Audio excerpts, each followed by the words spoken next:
Indonesia pernah mengalami yang namanya abad kegelapan, di mana abad kegelapan Indonesia adalah di saat bangsa kolonial datang ke Indonesia.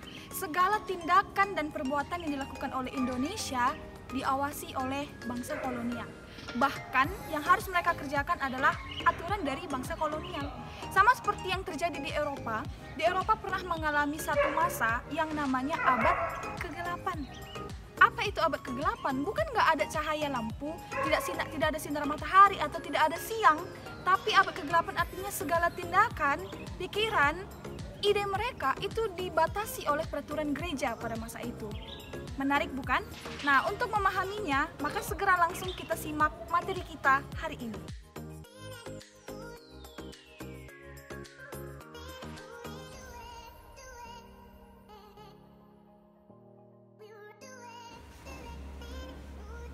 Merkantilisme.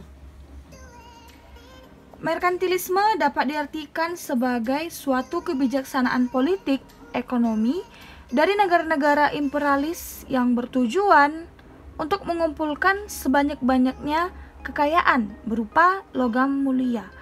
Logam mulia ini dijadikan sebagai ukuran terhadap kekayaan, kesejahteraan, dan kekuasaan bagi negara yang bersangkutan. Nah, jadi arti dari merkantilisme adalah politik untuk mengumpulkan logam mulia sebanyak-banyaknya. Semakin banyak logam mulianya, berarti negaranya semakin kaya. Percaya bahwa dengan kekayaan yang berlimpah, maka kesejahteraan akan meningkat dan kekuasaan pun semakin mudah untuk didapatkan. Ini yang dipercaya pada masa zaman merkantil.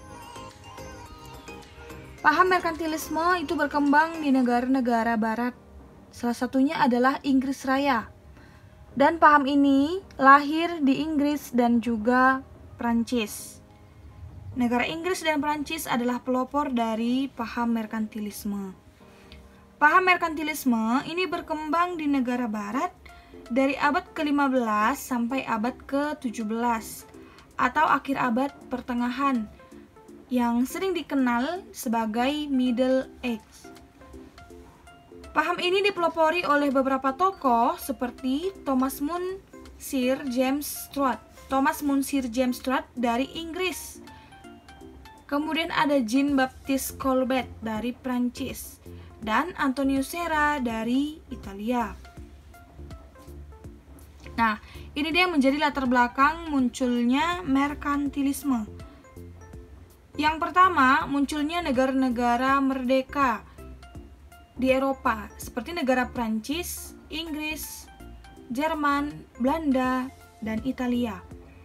Kemudian, negara-negara tersebut ingin mempertahankan kesejahteraan, kedaulatan, dan kebebasan rakyatnya, sehingga dibutuhkan suatu kondisi perekonomian yang kuat agar dapat ditetapkan logam mulia sebagai standar ukuran kekayaan suatu negara. Jadi, pada zaman dahulu, ukuran dari kekayaan suatu negara dilihat dari jumlah logam mulia yang mereka miliki. Logam mulia ini hampir sama seperti kalau sekarang itu emas batangan, ya. Nah, kemudian dibukanya jalur perdagangan ke luar negeri dan eksploitasi serta diadakannya pelayaran ke wilayah-wilayah yang baru. Ini nanti 4 hal yang menjadi latar belakang munculnya paham merkantilisme. Ciri-ciri dari merkantilisme, negara adalah salah satunya penguasa ekonomi. Ini nanti hampir sama seperti negara yang menganut paham komunis. Contohnya Korea Utara atau Rusia. Penguasa masyarakat sekalipun adalah pemimpin dari negara tersebut, yaitu presiden mereka. Jadi atasan mereka terutama itu pemimpin negara. Nah, mendapatkan logam mulia atau emas sebanyak-banyaknya menjadi tujuan utama dari paham tersebut.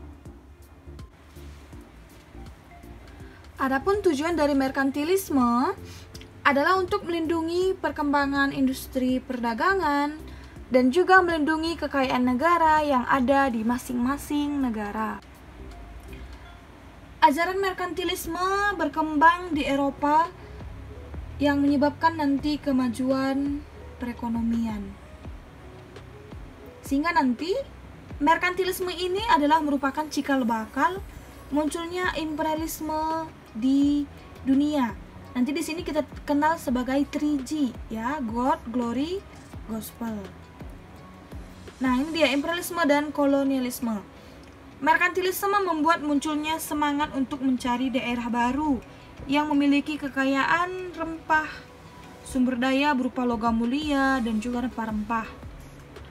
Merkantilisme membuat munculnya semangat untuk mencari daerah baru yang kita bahas di atas sama teksnya. Dan kolonialisme berasal dari kata koloni, yaitu menurut bahasa Latin artinya pemukiman. Upaya yang dilakukan negara-negara penguasa dalam rangka menguasai suatu daerah atau wilayah untuk mendapatkan sumber daya disebut kolonialisme. Imperialisme berasal dari kata imperator yang artinya memerintah. Imperialisme artinya suatu sistem dalam dunia politik yang bertujuan untuk menguasai negara lain dalam memperoleh kekuasaan dan keuntungan. Nah, ini tadi yang Ibu bilang, imperialisme terbagi menjadi dua, yaitu imperialisme kuno dan modern. Kalau di imperialisme kuno dikenal sebagai 3G, God, Glory, dan Gospel. Sedangkan kalau imperialisme modern itu adalah negara jajahan yang menjadi tempat bahan baku, daerah pemasaran, dan daerah tenaga. Nah, ini bedanya. Kalau dia imperialisme kuno, gold itu artinya emas, melambangkan bahwa imperialisme itu bertujuan untuk mencari kekayaan. Kemudian glory artinya kejayaan. Di sini dijelaskan kalau tujuan dari imperialisme adalah mencari negara-negara jajahan lain untuk dijajah sehingga negaranya semakin berjaya. Kalau gospel artinya menyebarkan agama. Disinilah nanti peran dari bangsa kolonial dalam menyebarkan agama Kristen ke Indonesia salah satunya. Sedangkan kalau imperialisme modern itu dikenal sebagai 3F. Apa itu 3F? Food, fashion, dan factory. Food artinya makanan, di sini melambangkan kalau imperialisme itu bertujuan untuk mencari bahan baku atau sumber bahan mentah. Kemudian fashion di sini bukan artinya gaya berpakaian, tapi di sini adalah lambang dari daerah pemasaran. Dan factory bukan pabrik, tapi di sini artinya tempat tenaga kerja. Nah, itu dia ya. Kalau di imperialisme kuno ada 3G, di imperialisme modern ada 3F gitu. Itu dia bedanya. Materi ini jarang dijelaskan oleh mungkin beberapa guru jarang menjelaskan ini. Nah, tapi harus kalian ingat tentang perbedaan dari imperialisme kuno dan imperialisme modern. 3G dan 3F itu bedanya. Nah, demikian materi kita yang kita pelajari pada hari ini. Semoga kita bisa ambil hikmat dari pembelajaran kita hari ini. Karena ingat, salah satu guna sejarah adalah edukatif. Artinya, mendidik generasi yang hidup di zaman sekarang untuk boleh berkaca dan belajar dari masa lalu. Tetap semangat, tetap sehat, dan tetap kuat. Kerjakan tugasnya dengan baik, karena kami juga Bapak Ibu Guru selalu berusaha memberikan yang terbaik bagi anak kami sekalian. Dan satu hal yang ingin Ibu katakan, salam jas merah, jangan sesekali melupakan sejarah. Sampai jumpa di pertemuan minggu depan.